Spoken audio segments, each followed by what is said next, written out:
Look at where the mighty Yangtze River crashes into the East China Sea. Right there, on a massive alluvial plain, sits a beast of a city, Shanghai. Today it is China's ultimate economic powerhouse, a sprawling, neon-drenched global metropolis of 25 million people. But what if I told you that 6,000 years ago, this concrete jungle of skyscrapers was nothing but a hostile, muddy swamp?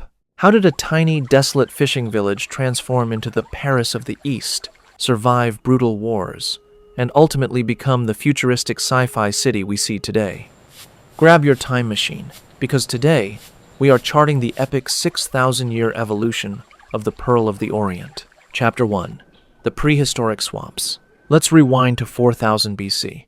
While the famous Yangshao culture was thriving by the Yellow River, the ancestors of the Yangtze River Delta were quietly building their own world, the Majiabang culture. Beneath today's bustling Qingpu district, archaeologists have dug up crude pottery, stone tools, and ancient rice grains. But here's the crazy part.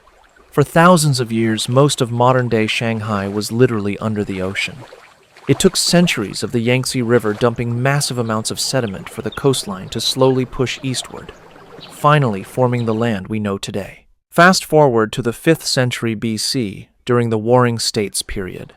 A local lord named Chun Shen finally tamed this wild, waterlogged land by dredging the rivers. To honor him, the main river flowing through the city was named the Huangpu River, and Shanghai earned its elegant nickname, Shen, by the Qin and Han dynasties. This was a classic, peaceful Chinese water town. Fishermen navigated dense river networks, completely isolated from the chaotic wars tearing apart central China. Chapter 2. Upon the Sea, from village to town. In the year 751 AD, the Tang Dynasty, the empire finally put this land on the official map, establishing Huating County. But the name we all know, Shanghai, didn't actually appear until the Song Dynasty around 1074. Why Shanghai? It literally translates to upon the sea, because it sat perfectly at the mouth of the Yangtze River, acting as the ultimate gateway to the ocean. As China's economic center shifted south, Shanghai became a booming logistics hub.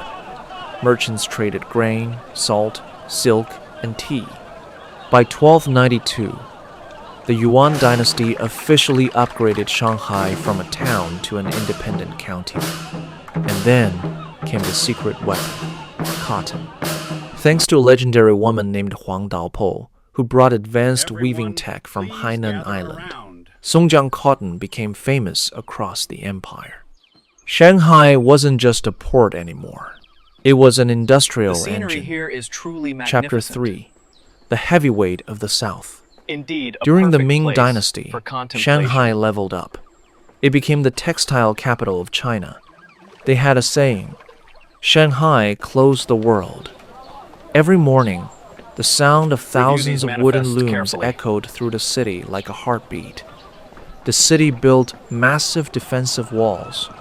The iconic Yu Garden, which you can still visit today, was constructed by the Qing Dynasty.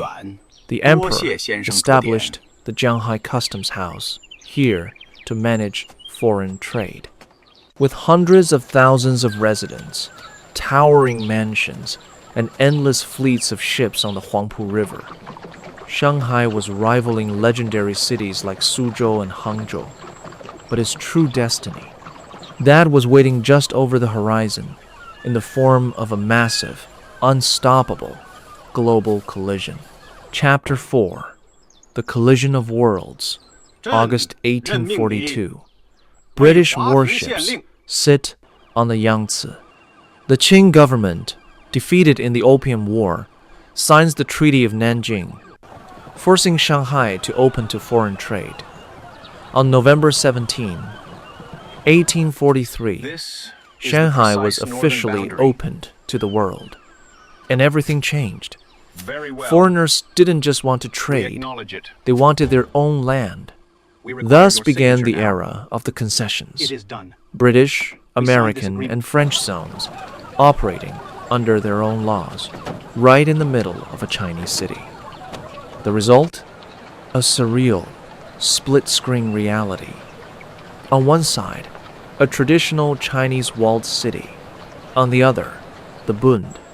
Magnificent European banks, luxury hotels, gas streetlights, electric trams, and ringing telephones. This collision turned Shanghai into the ultimate laboratory for modern China. Foreign and Chinese tycoons built shipyards, textile mills, and cigarette factories. By the late 19th century, Shanghai handled over half of China's entire international trade. But it also created a massive new working class, living in crowded slums right next to unimaginable wealth. It was the birthplace of modern Chinese media, publishing, and revolutionary thought. The stage was set for an explosion. Chapter 5: Revolution, Jazz, and Blood. Welcome to the Roaring Twenties. While Europe was recovering from World War I, Shanghai was living its golden age. It was the Paris of the East, the paradise of adventurers. Picture this: neon lights flashing over the Huangpu River, jazz music spilling out of grand ballrooms, women in fashionable kipaos, Hollywood movies playing in grand theaters. By the 1930s, Shanghai had 3 million people. It was the 5th largest city on Earth. But in the shadows of the neon lights, a revolution was brewing. In July 1921, in a secret brick house in the French concession, 13 men held a clandestine meeting. That meeting birthed the Communist Party of China. The glamour was soon shattered by immense tragedy. In 1927, the streets ran red with blood during a brutal political purge. Then came the ultimate nightmare, the Japanese invasion.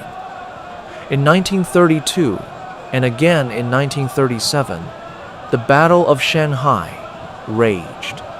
Chinese soldiers fought valiantly, block by block, turning districts into absolute rubble. For years, the foreign concessions became a lone island of refuge for millions fleeing the horrors of war, until they too fell. It wasn't until August 1945 that Japan surrendered, and in May 1949, the People's Liberation Army finally entered the city, bringing an end to an era of chaos. Chapter 6: The Socialist Engine.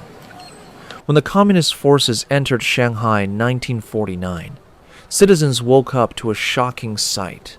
Thousands of soldiers were sleeping quietly on the sidewalks, refusing to disturb a single home.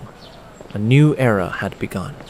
Foreign capital withdrew, the concessions were gone, and Shanghai transformed from a capitalist playground into the ultimate socialist industrial powerhouse. Throughout the 1950s and 60s, if you owned a Shanghai brand watch, bicycle, or sewing machine, you were the coolest kid on the block. Shanghai was carrying the nation, providing a massive chunk of China's entire tax revenue and industrial output. But being the nation's cash cow came at a heavy price. The city was exhausted. Infrastructure crumbled. Housing was incredibly cramped. We're talking 3.6 square meters per person, and the chaos of the Cultural Revolution in the 1960s brought the economy to its knees. By the late 1970s, Shanghai was watching cities like Hong Kong and Singapore speed past it. Could the Pearl of the Orient ever shine again? Chapter 7: The Pudong Miracle. In the 1980s, while southern cities like Shenzhen were booming with new economic reforms, Shanghai felt left behind. Locals had a famous saying: "I'd rather have a single bed in Puqi, the old city, than a whole house in Pudong, the farmland across the river." But in 1990, the Chinese government hit the nitro button. They announced the opening and development of Pudong. What happened next is one of the greatest urban miracles in human history. Almost overnight, that 350 square kilometer patch of farmland mutated into a futuristic financial district. Up went the 4, 6, 8-meter Oriental Pearl Tower. Up went the Jin Mao Tower. Up went the Shanghai World Financial Center. By the 2000s, Shanghai wasn't just building skyscrapers. It was building the future. They constructed what would become the longest subway network on the planet. Millions moved from old slums into modern apartments.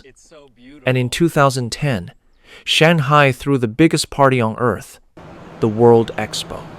73 million people visited in just 6 months. That year, Shanghai's GDP surpassed Hong Kong, and its port became the busiest container port in the world, a title it has never let go of since. Chapter 8: The Cyberpunk Global City. So, how do you top that? You don't just stay a financial hub, you become a global tech titan. Since 2010, Shanghai has shifted into overdrive.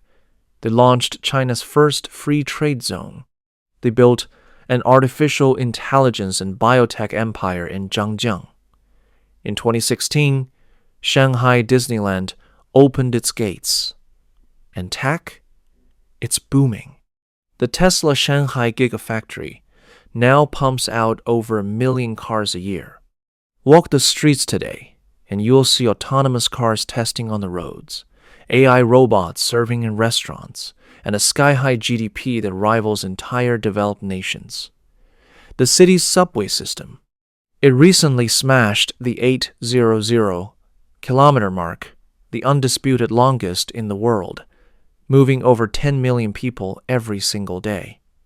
As we look at Shanghai in 2026, it is a city of impossible contrasts. It's a megacity of 25 million dreamers. It's where the 632-meter Shanghai Tower casts a shadow over 19th century alleyways. It's a place where you can eat Michelin star cuisine or traditional street food, where the historical European architecture of the Bund stares directly across the river at the hyper-modern skyline of Lujiazui, from a muddy prehistoric swamp to a fishing village, to a war-torn treaty port, to the ultimate sci-fi metropolis. The Huangpu River has watched it all, flowing silently toward the sea. Shanghai is not just a city. It is a living, breathing testament to human resilience and ambition. The Pearl of the Orient is shining brighter than ever, and its story? Well, it's only just beginning. If you enjoy this time travel trip through the history of Shanghai, hit that like button, subscribe for more epic history deep dives, and let me know in the comments, which era of Shanghai's history blew your mind the most? See you in the next video.